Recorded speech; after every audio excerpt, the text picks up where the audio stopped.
Last autumn, I was working as associate artist at the Glynn Vivien Art Gallery, working with people from all different places and from Swansea.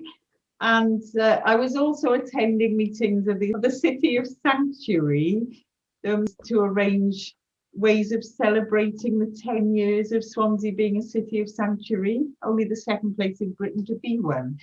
So I really felt strongly I wanted to do something at the Glynn Vivien to celebrate.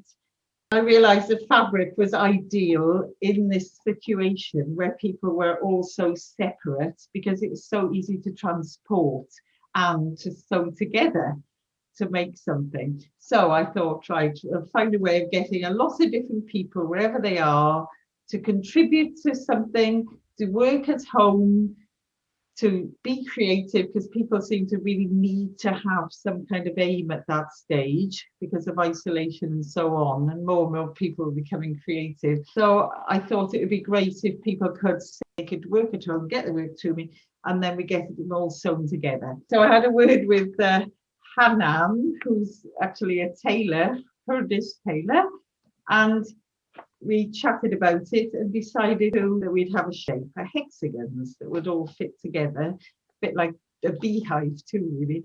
And then maybe get a header made with explaining what it was all about. I worked out that if you just got an A4 piece of paper and folded it, top and bottom, you'd have a hexagon, and everyone has got a piece of A4 paper at home.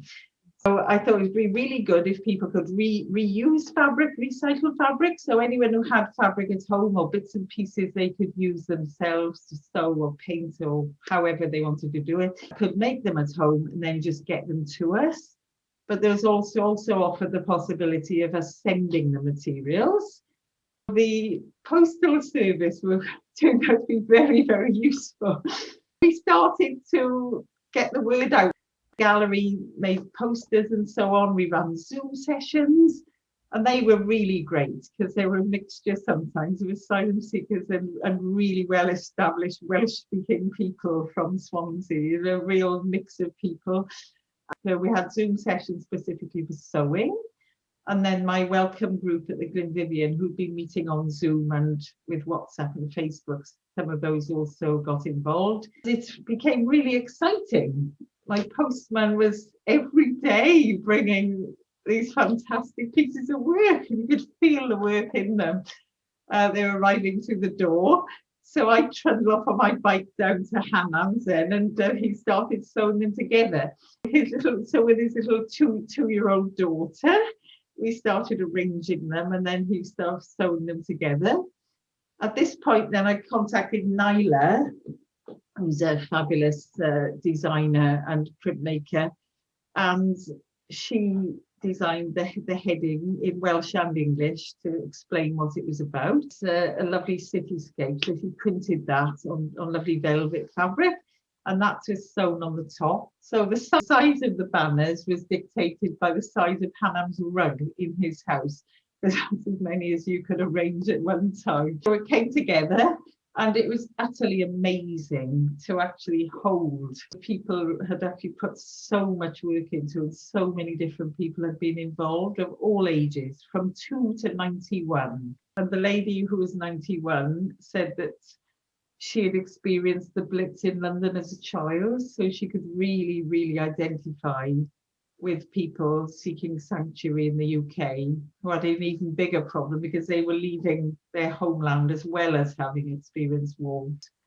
People are fantastic. Everybody has got something to offer. Everyone. Every piece can be different, but they can come together really well. And it's a way of people finding a link without it being anything artificial. If you have 10 people there, even if it's on Zoom, sewing together, and who've had so different life experiences, they don't need to talk about the fact that they've had different life because they've just automatically got something in common that they're doing, and they can all see good in each other's work. Just chat. I think that it's lots of people said that it gave them, particularly this time, it gave them a purpose to feel linked.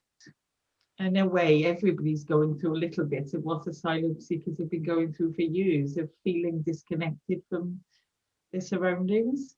So there's more empathy probably at the moment, and a lot of people, both long-term Swansea people and refugees, have said that they really, really felt that it connected them with something, not just being on their own.